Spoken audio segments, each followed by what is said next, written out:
Hello everyone, good evening. Welcome to another session of Growth Show. I hope everyone can see the video and the audio is also very clear. If you find any difficulties, do drop us in the chat.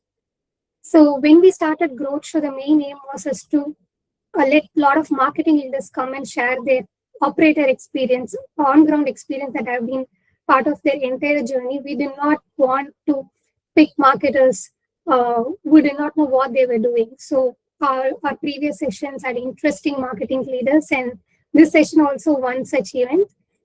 I'm very happy to introduce our guest for the event. It's Akshaya Chandramouli. She heads brand at Storylane.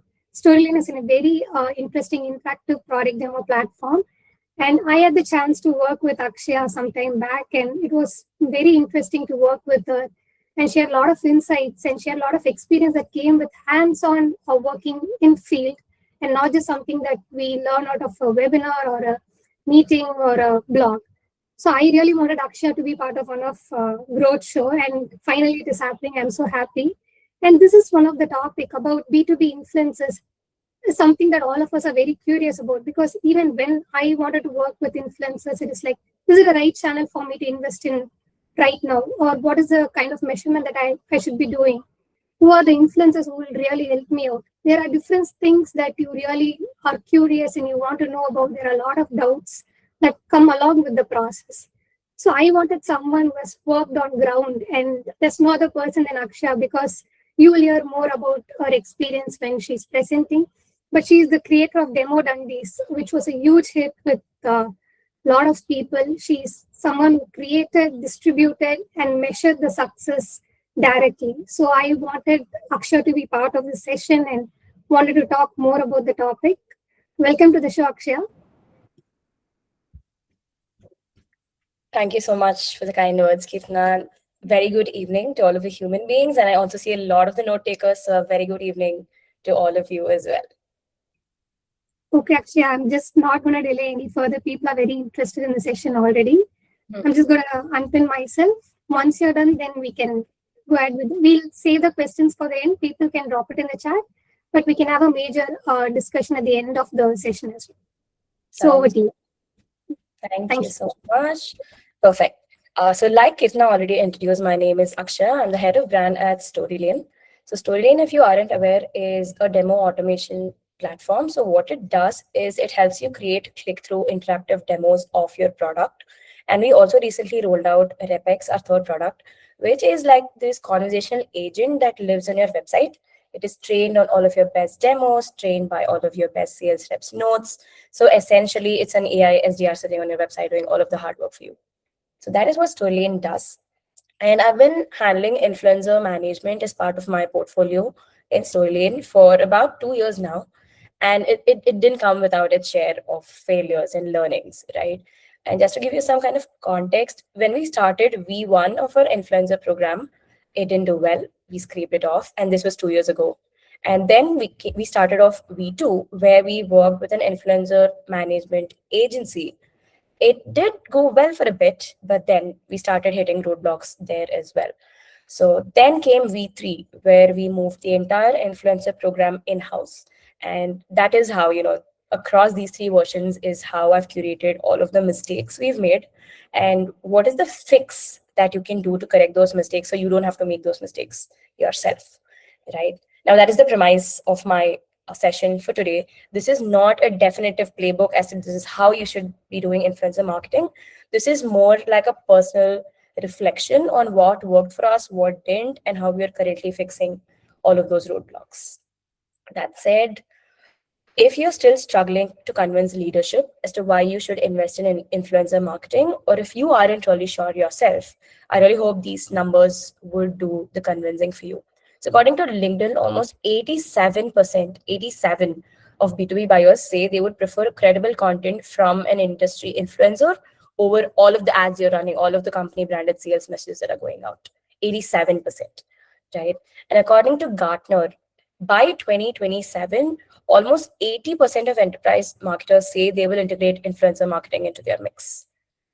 And the interesting one, what is interesting for me at least, was that 76% of C-suite leaders, these are not junior leaders, these are not mid-market leaders, mid-level leaders, these are C-suite leaders who are saying that their influencer marketing budget is steadily growing in this year alone, right? And the last bit, if you are more of a numbers person, I mean, numbers focused on revenue, $10 is the average influencer marketing CPM. 10, right? $10 is the CPM compared to 27 in LinkedIn paid ads. And this is data according to DataBox. I do think these numbers tell a compelling story as to why you should invest in influencer marketing. Now, let's say you're convinced, you're locked in, you decide to invest in the channel, you get all of the resources that you need. Just give me one sec because my laptop is slow. Okay. Okay, let's go back. Now you're logged in, you try your hand at it, but your strategy is not working. Right? You've spent everything, you've got the right resources, the right creators, you're putting in money, but something is not really clicking. Or so you think. Because the number one mistake I see a lot of influencer marketing teams do is give up on this channel even before it begins to take off. Right? Now, influencer marketing, like any other marketing play or even brand play to be very specific, is a long-term play. You will not see results overnight. It is not a switch you can turn on. So you really need to give it the time that it deserves. Right? Now, why exactly do teams give up on this? Right? That is the premise of my session. So now let's dive into some of the most common reasons as to why influencer marketing programs fail and how you can learn to fix those mistakes. Let's do this if you're ready. Number one, you don't really have an ideal influencer profile, right? Now, when you're starting out, it's very, very tempting to go after all of the big name creators, right? Because, of course, they have a large following, they're already trusted by their audience, or so you think, right? This is the same mistake that I did as well when we kickstarted our program. So what we really learned in the process of doing this for 2 years is micro influencers, that is the creators with less than 30K followers, they work much, much harder, or I want to say even less than 10K followers for that matter is what we're beginning to see. They work much harder than these big name macro creators and have a deeply engaged audience, right? And I'm not saying you shouldn't go after the big name ones. Of course, there is a place and time for both. But if you don't know who you want, it's like you're shooting in the dark. So what can you do to overcome this problem? Is you build an ideal influencer profile. Now, how do you do that? Firstly, identify what are all of your non-negotiables and key attributes. For example, if you need expertise in a certain niche, that is a non-negotiable. If you want them to be in a certain title, that is a non-negotiable. So it will differ for each company according to what you're offering. So you will have to identify what those non-negotiables are. The second thing is, let's say they meet all of your non-negotiables, but do they even have a deep understanding of your ICP's world, right? That is a very, very important bit that you should not be overseeing. And the second half to it is, are they even passionate about the problems that you are solving? They might have a deep understanding of your ICP's world, but if they're not really passionate about what you're solving, or they don't believe in your product or your industry, then the content is going to fall flat. Third, do they align with your brand? Right? Every brand has a set of values, a set of ethos. So do these creators match those values? Do they align with whatever you want? That is very, very important, because let's say you sign a long-term partnership and then you realize this creator is not working out. It's going to be a reflection of your brand. So you have to ensure they align with your brand. The fourth thing is, going back to my previous point, even though they have a large following, have they built the credibility and trust in the minds of their audience? Very, very important, right? The next thing is, do they fit your budget? Now, the budget part is like the Wild West, because I get a lot of questions about how much does an average influencer cost. Now, we invest heavily in LinkedIn. So there, I want to say the average rates we've seen 2 years ago, people were willing to do it for $500 per post. Now, I want to say the rate has gone up, rightly so. Today, the minimum that we're seeing per post, and this is text post, is $800. We've not found anybody willing to work below that. And I want to say the call out is that this is somebody who meets all of our requirements and the standard that we've set, right? So before you even invest, you should identify what is the budget that you're willing to spend in this channel, and per creator. What is the breakdown per creator? The last bit is, do they even have the audience that you want? Right now, when you look at followers as a whole, as a big number, it looks very impressive. But when you start peeling it layer by layer, you will begin to realize that more often than not, the huge number doesn't really have the actual ICP you want to reach. So how can you actually find out if a creator has the audience you want to reach? I have a really neat hack for you. Let me switch my tab. Let me know if you can see my screen. If you can see my screen, this is an interactive demo. Of course, I had to do an interactive demo of Storylane, but let's see. This is a tutorial. So what you do is you open LinkedIn, go to LinkedIn search bar, and let's say you want to look for a specific persona. Now, if my persona is product marketing manager, I go into the search bar, I type in product marketing manager, I click on people, then I go to all filters, and here you add the name of the creator that you want to filter out. Now, let's say as a test, I wanted to do Ubaid Durrani from Clay. So I entered his name here. I click on that.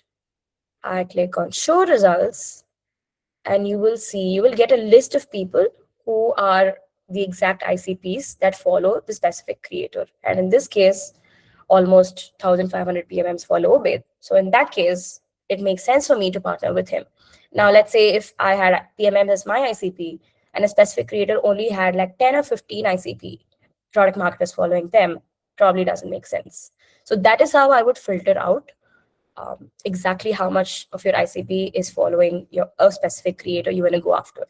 Right. So these are the key attributes that I already discussed, summed up. And one other thing you probably want to check is, do they have the skills to create content in the format that you want? For example, very recently we worked with an influencer who we onboarded to create videos, right? Like the talking loom head style videos. But we soon realized that even though they are very strong on a text medium, they weren't really that strong as a video person.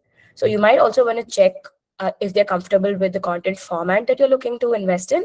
And the last bit is the location or the market itself, right? So if I want to invest, if I want to increase my market share in APAC, then it doesn't make sense to invest in a North American creator and vice versa, right? So these are the basic attributes, key attributes at least, that I will look at when I'm trying to onboard an influencer. Now, you've identified the ideal influencer, you've reached out to them, you've onboarded, or you're stuck, right? You know who you want, but you don't know where you should be looking for. Firstly, because like I said, we invest in LinkedIn a lot. I spend a lot of time just going through the feed, trying to see which voices I discover. And this is a great way to find new voices. The second is you can try creator discovery platforms. There are a couple of them. Some we've used in the past are Limelight and Favicon. The third thing is, of course, word of mouth. Are people getting recommended by their peers and other creators? So that is something you can look at. The last one, like I said, in V2, we did work with an agency called Creator Buzz. Huge shout out to Win from their team. He was incredible. So if you want to scale your program, then you should, of course, consider bringing on an agency. They're also great sources to discover new voices, right?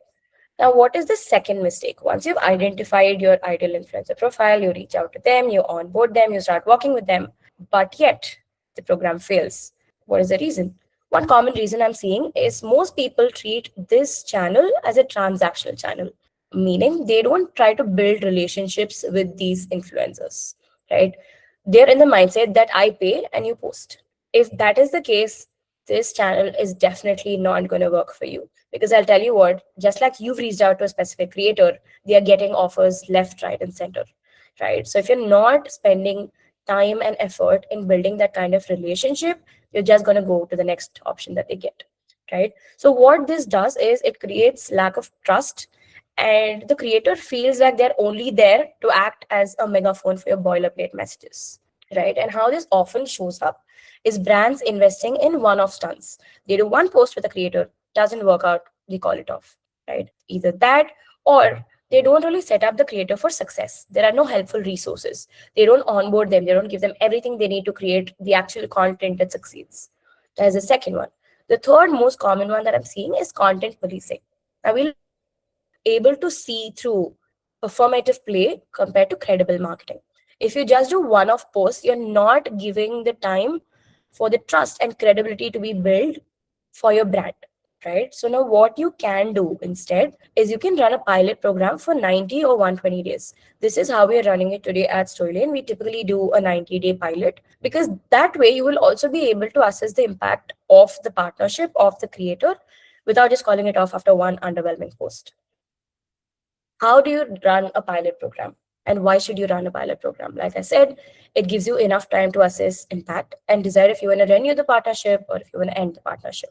And if, as I already mentioned again, you're more likely to see impact with long-term partnerships, because that, like I said, gives the time for trust and credibility to be built with your audience, or with the creator's audience rather, right? Now, what else can you be doing? Like I said, this happens when brands treat it as a transactional approach. So what can you do beyond running a pilot program to deepen that relationship? Is you can find multiple ways to engage with your influencer. So that way you are building a neat influencer flywheel itself for your brand. Now, what does this flywheel look like, or what is the multiple touch point engagement like, right? What can you do? Of course, you're doing the LinkedIn or any channel sponsored content. What else you can be doing is you can involve them in your product launches. You can sponsor their meetups. They are running courses, you can sponsor them. You can also fly them in as moderators for dinners, events, panels, anything at all that you're at, right? Also roll out referral programs. This, of course, gives them more incentive to talk more deeply about your product, about your brand. And you also see the benefits of that, right? The last thing, doesn't take too much to do this, just support your content, even the non-sponsored ones. So this is not again a definitive list, but these are just some ways through which you can have this multi-touch point engagement with your influencer, and through which you can build a flywheel. And it's no surprise that according to a stat by Top Rank Marketing, 82% of marketers say that they're seeing the most success with long-term influencer partnerships. I mean, it makes sense, right? That is the first one. The second one that shows up that you're treating influencer as a transactional channel is you're not really giving your influencers the resources that they need. Now, the approach that we take at Storylane is we onboard every single creator like we would onboard a customer. This involves giving them an entire onboarding kit that has all of the information that they need, right? Right from product access, example posts, who are we, what do we do, whose problems do we solve for, content prompts, everything that they need basically to succeed and create content that resonates. And one friction point that a lot of influencers have mentioned to me while getting them onboarded is brands are very hesitant to give them product access. This kind of baffles me, because how can somebody evangelize a product they've not seen or used, right? How can you expect them to create content that resonates? So that is the number one mistake a lot of brands are doing. If you are running a program today and if you're not giving product access, make sure you correct it right away, right? Because like I said, nobody can create content that resonates if they don't know what product they're talking about, right? So like I said, what are we doing? We are doing an onboarding kit. It has all of these resources, and we treat them like just like we would treat a customer. The third bit that I mentioned, content policing. This is very, very common than most people realize. What content policing refers basically to when a creator creates content, they send it to you, but you over edit it to the point that it kills their authenticity. And they feel like they just have to be a megaphone for your boilerplate message, right? So how you can overcome this is you involve them in the creative process early on. Tell them this is the kind of problem you want to talk about. This is the kind of angle you want to take. This is your POV, and give them the creative freedom, right? Of course, you can limit edits to when your brand is inaccurately represented or there is some factual errors. You can, of course, go on and I'm not saying don't edit at all. I'm just saying tighten your briefs, involve them early in the process, and give them the room to, do their job best. There's a reason you hired them, because they have a unique POV. They know their audience best. So don't try to stifle their voice. Don't try to over edit or content police it, because then, of course, the most easiest way to lose an influencer is by doing this, right? Again, another interesting stat from Strat Social, 65% of influencers said that they would rather be involved in creative conversations than follow a rigid brief. Makes sense, right? So these are three ways brands treat influencers as a transactional channel, and why it doesn't really work. The third, but very, very most important thing, attribution fallacy, right? Like with everything else in marketing, and specifically brand marketing, attribution is not really linear, and influencer marketing is no exception, right? Now, there are a couple of reasons why B2B purchases are high ticket. They are not like B2C where it's impulsive. It's rarely impulsive. And there is not just one buyer you have to appeal to. You have to appeal to a committee. There is a buying committee of different stakeholders. So you will have to appeal to all of them. And influence is also like a multi-touch journey. It's not one and done. You put out one post, and if you expect sales, not going to work out. So it is a multi-touch journey. People will have to keep seeing your brand over and over and over again from the specific creator you're working with, so that you can build trust and credibility. And above all this, there is dark social in play, right? You don't control dark social. It's what happens behind private Slack communities, behind closed doors, at events, in all of these webinars, right? And even within peer groups. You don't control all of that. It's not something you can manipulate or you can manufacture. So all of these are reasons why influencer marketing is not linear. And just because you don't see immediate revenue from one post or from a couple of posts even, you should not be writing off influencer marketing. I'm not saying you shouldn't track success at all for influencer marketing, because that is like, again, shooting money in the dark. So what you can do is you can start tracking signals. So these signals indicate whether your program is working or not. So what kind of signals should you be tracking? It differs depending on the kind of content and the goals you have. Now for us, we've broadly separated it into two. The first is width. Width basically is the tofu content. And why I say width is we're trying to reach as wide of an audience as we can, reach as many people as we want to. This is your tofu content where brand awareness and earning mindshare is the goal. And some content formats here are humor-based skits, sketch videos, street style interviews. These are just some things that we're doing, but the formats can be endless. Even some memes. I'm seeing a lot of memes in the mix as well. So all of these are tofu content. And the goal here, again, like I said, is reaching as wide of an audience as you want to. So in this case, what signal can you track? We've tracked impressions. Impression is not set in stone. It's just good to see how many people are viewing your content. Engagement rate for sure, because that is the only way you will realize if your content is resonating with people or not. So let's say 100 million people have seen, hypothetical situation, 100 million people have seen your content, but if not even 5% of people are engaging with your content, I don't think the message is landing at all, right? So resonance over reach at all times, and brand traffic spike. So every single time we've had a great tofu post go up, we immediately see a brand traffic spike, right? It is not a coincidence. It's not a one-off thing. We've steadily observed that impact. So that is something we track. The last one again is CPM. We run a lot of ads with the tofu content, and even organically we track CPM. CPM, if you don't know, is cost per mil. It's how much you're spending to reach 1,000 people, right? So we track that as well. So these are some signals we are tracking for tofu content. Now the other content we have is bofu, obviously. Now this we optimize for depth, meaning we want to go as deep as possible, educate people much deeper about our product, about what we're doing, and how we're solving their problems. And the goal here is to get into your ICP's consideration set. It's not brand awareness. These are people who are already aware. Your goal is to get into their consideration set the next time they have a need for something like your product. Now, the content formats here are very tactical breakdowns, how-tos, showing your product in action, BTS, use cases, anything and everything that is very tactical goes into the weeds and talks a lot about your product will fall under this bucket. Now, what kind of signals are we tracking for this kind of content? Self-reported attribution. Basically, this is a form field on our demo booking form, and that is where people can come in and type. It's an open text form. People can come in and type anything. So we've started seeing a lot of influencer names come up in these forms, right? So that is an amazing signal that your influencer content is working. Again, CPM, like I mentioned. And the last thing that we're tracking for Bofu content specifically is the number of times influencer name or even LinkedIn comes up, because LinkedIn is a channel we're investing in. And if somebody says, hey, I'm seeing you all over LinkedIn, right, then that is also a signal that your influencer program is working well. So these are the three metrics we're tracking for Bofu. Again, like I said, attribution is not linear. I would rather go by signals than trying to tie every single post to revenue, right? Those are the top three challenges. On the fourth one, as you scale, you will soon exhaust your small pool of credible influencers. So imagine a Venn diagram where one side it is all of the potential creators you can work with, and on the other side it is the people who have the product expertise to actually talk about your product. And the overlap is very, very small. You'll soon realize that you'll exhaust your small pool of credible creators who understand your product, who can talk about it, and at the same time, they have a credible following. That is a problem we faced. So what we did then is we realized we were sleeping on a gold mine of existing influence, which is our customers and our team. They already think about it. They already know your product really well. They don't have to fake evangelism, and they can share real-time BTS with their audience. Your customers can share how they're using your product. Your team can share how you're building the product and what kind of results other customers are seeing.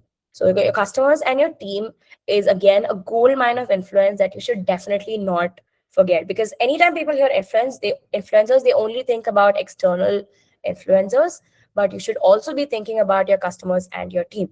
Now, if you want to invest in them, how should you actually do it? Coming to customers, what we did is we started identifying our top customer advocates. Of course, this will require you to work very closely with your customer success team, and invited them to be part of our influencer program. Right? Today, we have a much larger customer advocacy program, and the influencer program is one of the menu items that people can choose as part of the larger advocacy program. We realize that customers are usually much more receptive compared to cold outreaches to large names.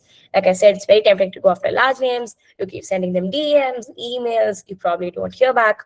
But with customers, you'll see that they're much, much more receptive and they're much more eager to join the program. They already have product access, so you don't really have to give them, but you have to equip them with everything else in the onboarding kit that I mentioned. Now, what this does is also they are also incentivized to find new ways to use your product. Let's say I'm a customer of Notion and I'm using the product in a specific way. Now, when I'm invited to their influencer program, I am incentivized to find more ways to talk about the product, more ways to use the product. So, as a byproduct, the product adoption also goes up, which is a win-win. Like, who wouldn't want that, right? So they're incentivized to do that. And the last thing is sometimes the friction you will face when trying to get customer influencers is you'll probably think, okay, they don't have that much of reach, they don't have that much of a following. Is it even worth working with them? The answer is always yes. As long as they have a decent active LinkedIn profile, you should absolutely work with them. And how we are amplifying the content today is just putting ad spend, and we're also getting our team to amplify the customer posts. So that way you don't have to worry about the reach. You're still adding in that distribution layer through ad and through your team. So this is for the customer bit, and these are some examples of our best performing customer creator posts. Like you can see, they're very detailed, very tactical, in the weeds, show the exact use case as to how they're using our product, and it's not fabricated. It's very authentic, very credible, and people can say that they're actually genuinely passionate about talking about this product. Now, coming to your team. If you're thinking about rolling out an influencer program or an employee advocacy program for your team, but don't know how to start, I would select your top 2 to 3 people who have a decent LinkedIn presence. They don't really have to be very active. A decent profile is good enough. So select those 2 to 3 people and see what are some ways you can encourage them to get more active. Right? You could add gamification, right? For example, we use a tool called Shield that has an inbuilt leaderboard setup. So that is a very, very good way to build that active, healthy in-house competition, right? So we do that. And then we identify topics, 2 or 3 topics that they can go all in on. If it's a product marketer, what can you talk about? List 2 to 3 topics. If it's somebody from sales, identify 2 or 3 topics they're passionate about and ask them to go all in. Now, to boost morale and also encourage more people to join, we also give these people shout outs at team meetings. We also incentivize them through gift cards at times. We do all of that. Now, again, like you would do with any other influencer, run a pilot for 90 days, because not every team is encouraged, is enthusiastic, or is incentivized to build an active LinkedIn profile. So run it for 90 days, measure impact, see how it goes. And if it is picking up, right, you can of course roll it out to the larger team as an advocacy program. This is how I would roll it out to your team. Now, the last problem is zero distribution. Distribution is critical, like with any other content that you create in-house or externally, right? You create once and you have to see what is the maximum juice you can get out of the content that you're creating, because you've spent time, effort, money, so much into creating that piece of content. Why wouldn't you distribute it, right? So always keep thinking about what is the way for you to get maximum value out of that content. And influencer marketing is no exception. I would always encourage you to chalk out your distribution plan before you even invest in this channel.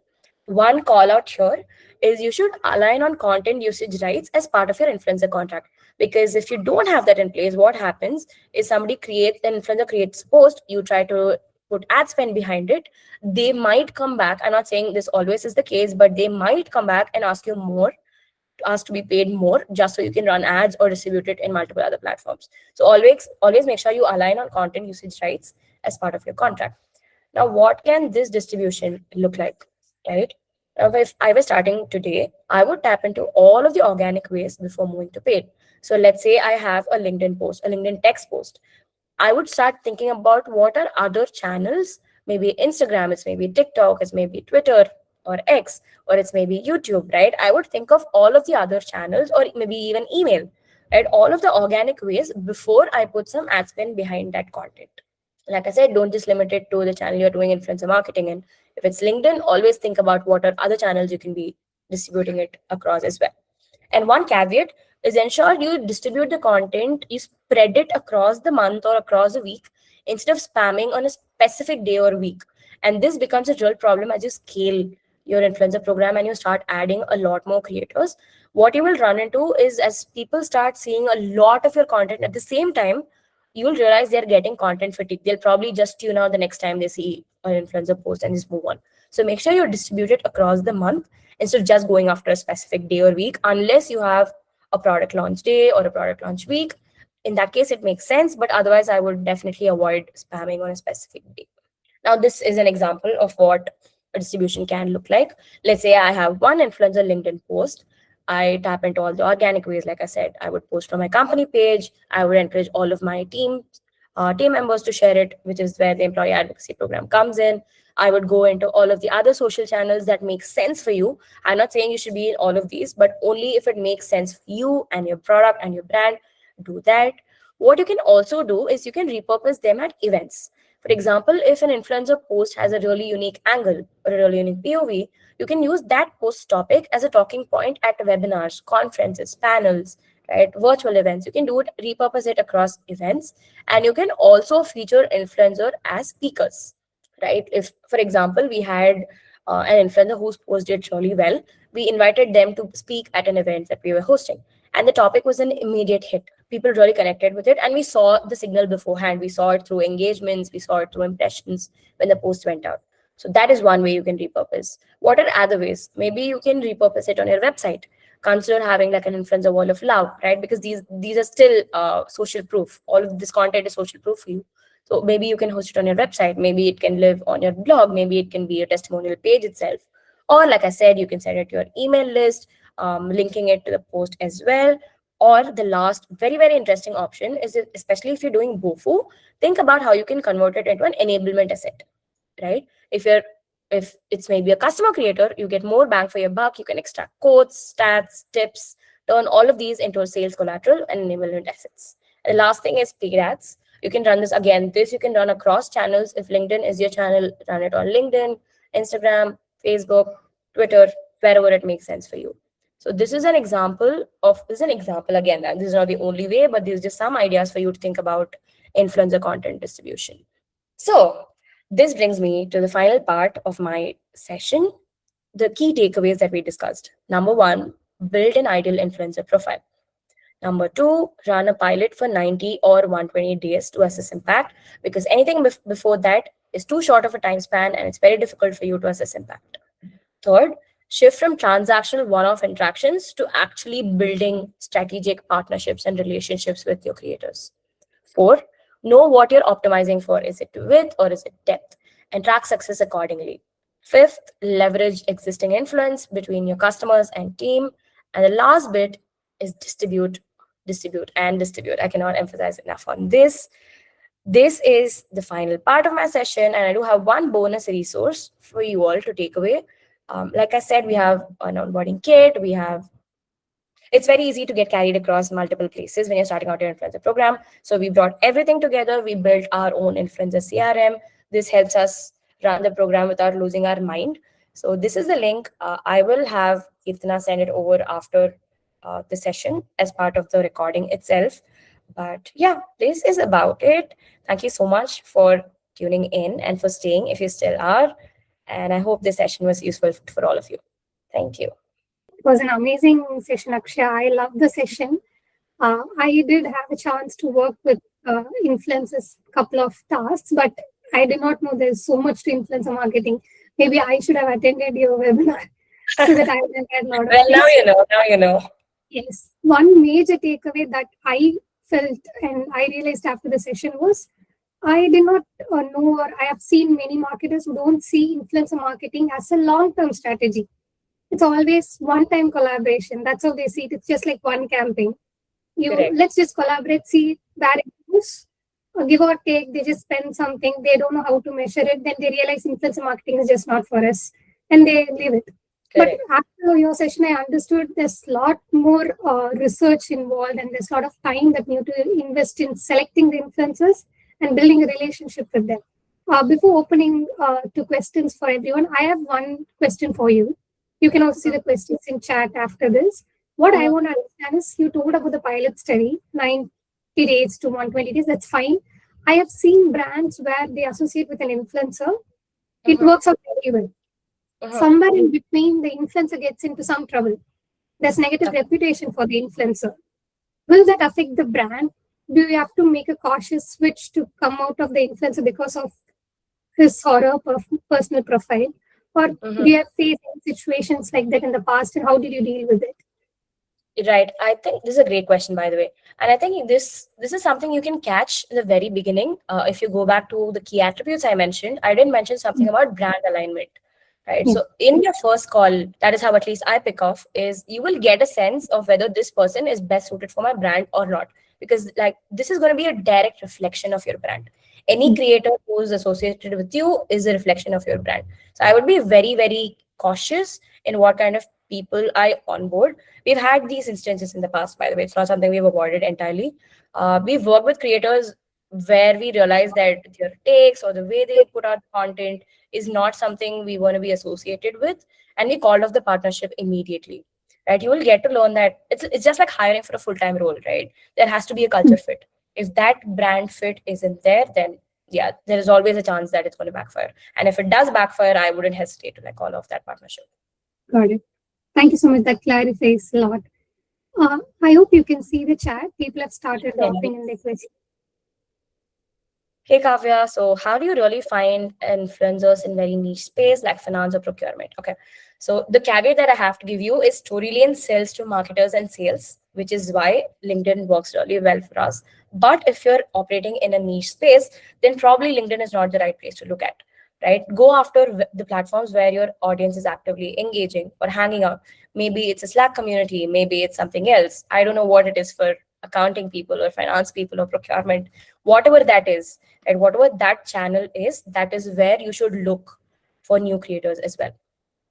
I hope that answers your question, Kavya. Oh, you do have a second part. Okay. Do you create content for them or should, oh, they should absolutely create. Like, why would you hire somebody if you are going to create content for them, right? There's a reason you hired them is because you trust their voice, you trust their perspective. So you should absolutely guide them, give them the brief, give them all of the resources they need to create great content, but they will still have to own the end result. Cool. So Shibani, hi Shibani, question from you. Do you have a recommended discovery channel from where we can get info like influencers charges? Like I said, this is the Wild West. There is no set benchmark, but if you go look at the platforms I mentioned, like Limelight and Favicon, so these two platforms have a huge database of influencers, right? And they often publish studies on what the average trend is like in a specific year in the market. So maybe you'll find that helpful.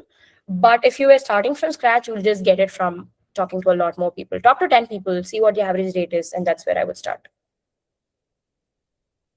Question from Arun. Hi, Arun. What's your take on creator content on social channels, YouTube or LinkedIn, and its influence on the brand's visibility in LLMs? Have seen a relevant creator with zero experience, specific category talking big things, extremely no relevance to the brand. Okay, I think it's a two-part question. The first part, okay, an update if you didn't know is LLMs have started picking a lot more from LinkedIn and all of these social platforms, right? We've seen that firsthand. So I would absolutely invest in that if you're trying to rank better and show up better in LLMs. The second part is have seen irrelevant creators. That is, it all comes down to filtration criteria, right? If you want to pick creators who are relevant to what you are doing within your category, then you just have to get on the intro call with them, see if they actually have something unique on things that you're solving or in that specific category. Because online is very easy to pretend you have a lot of unique insights, right? But when you get on a call with them and when you ask them what is something interesting that you're seeing in this category and you don't get an answer, that is your telltale sign, right? That you don't really know what you're talking about. So that should be your litmus test before you hire a creator. Yeah. Okay. Next question is from Sachin. If not PLG product, how would you approach it where the product is not readily usable? Okay, this is a great question. Ours is both PLG and sales rate, so that's why it's very easy for us to give product access. But if it's not, how are you selling it today? Is where I would go. I would go talk to your sales team, ask them how are they selling it today, what kind of objections are your prospects bringing, and actively try to create content that addresses these objections, even if you're not able to give product access to your creators. I hope that answers your question, Sachin. Next question is from Par. What would you advise to a B2B business influencer marketing or more focus on organic marketing? I'm not sure I got your question right, but if you're asking whether you should be doing influencer marketing or organic is definitely where you should always start, right? Because that is a validation that the market is giving you on whether your message is landing, whether the content you're creating is working or not. So once you've figured out organic marketing, that is when I would go and invest in influencer marketing as a channel. So yeah, any other questions? Sachin, I hope I did answer your question. I'm not sure if I understood your question right, but hopefully that makes sense. Actually, I have one more question for you. So, how do you, based on your experience, you associate with an influencer? What is the specific, based on your experience from working with different influencers and for your brand? This is just curious for me.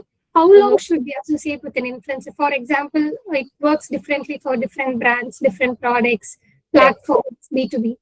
So, for example, if it's going to be 3 years or 5 years, do you think people will get tired of seeing an influencer, or will it turn into a negative strategy at some point? Oh, that's a great. Will it build credibility along the way? I don't think it's going to create a negative association. If anything, it's only going to build trust over time, right? And real life scenario, we have people we've been working with from the start of the influencer program, which is 2.5 years ago. So we have creators who we've signed long-term partnerships with. We're working from day one, and we're only continuing to renew with them. I don't think we'll end with them anytime soon, because why should we? It's giving us the results. We have a relationship going on. So yeah, that would be my take. I don't think it's going to have a negative impact if you work with somebody long-term. Okay. I think Sachin has one more question for you. Yes, Sachin. So you're asking when is the right time or what GTM maturity one should have to say you're ready for influencer? I would say the rule of thumb is if you have product market fit and if you have the budget, go for it, right? Most companies don't even have product market fit. They try to jump into influencer. It's not going to work out. And number two, they don't have the budget. So if you're trying to squeeze budget from another channel that's working and pump it into influencer, it's not going to work out. So those are the two things I would look at before saying, you know what, I'm ready to invest in influencer marketing. So that, yeah. So question from Karthik, what is the average conversion rate using influencer and B2B marketing? Is there any tools to track? So Karthik, like I said, influencer marketing attribution is not linear. So if you're trying to ask, if you're trying to see if every single influencer post is converting, you probably won't get it. But the average, I want to say, out of 10 to 12 demo requests we get, at least 3 of them mentions influencers, right? So that is how much, 3 on 12 is how much I'm saying. So 1/4 almost is the number of times we are seeing influencer names come up. And that is a signal for us, right? We're not tracking conversion rate with them. All we're seeing is, has this person booked demo and has this person come because of this influencer? So that is how we are tracking. We are not using any tools. I'm not sure if there are tools right now, but we are not using it. We're only tracking it through the self-attribution form on our website. Oh, does PipeRocket run? No, sadly, no. PipeRocket is an amazing agency, but they don't run our influencer marketing. For Storylane, we do it completely in-house today. I think we have reached the end of the session. We had an amazing session and we had a lot of interesting questions. So it was great having you on the session, Akshaya. I think if you have more questions to Akshaya, you can always reach. I'm just going to drop a few contact links for you. PipeRocket's website, Akshaya's LinkedIn profile, everything is going to be on the chat. You can use it for your reference. Reach out to her for more insights. And if you want to be part of Growth Show community, I'm going to also drop a form link where you can enter your preference. Yeah, you can find all the details there. There's Akshaya's email ID also. You can drop your questions to her. And I think I know more about Akshaya in person, and she has a lot of different aspects to it, not just as a marketer. I really hope to see you as a podcast host soon, Akshaya, and maybe that could turn into an influencer marketing itself. Yeah. Thank you, Krishna. Thank you. Appreciate it. So Thank you so much for everyone who stayed till the end. We had a lot of amazing questions, and Akshaya, you were on spot. And we can have more discussions on this topic. If they want a second edition to it, there's a follow-up session that people require. I will let you know, and we can have it in the coming days. Okay, sounds great. Thank you so much for having me, and thank you everyone for joining. I hope it was useful.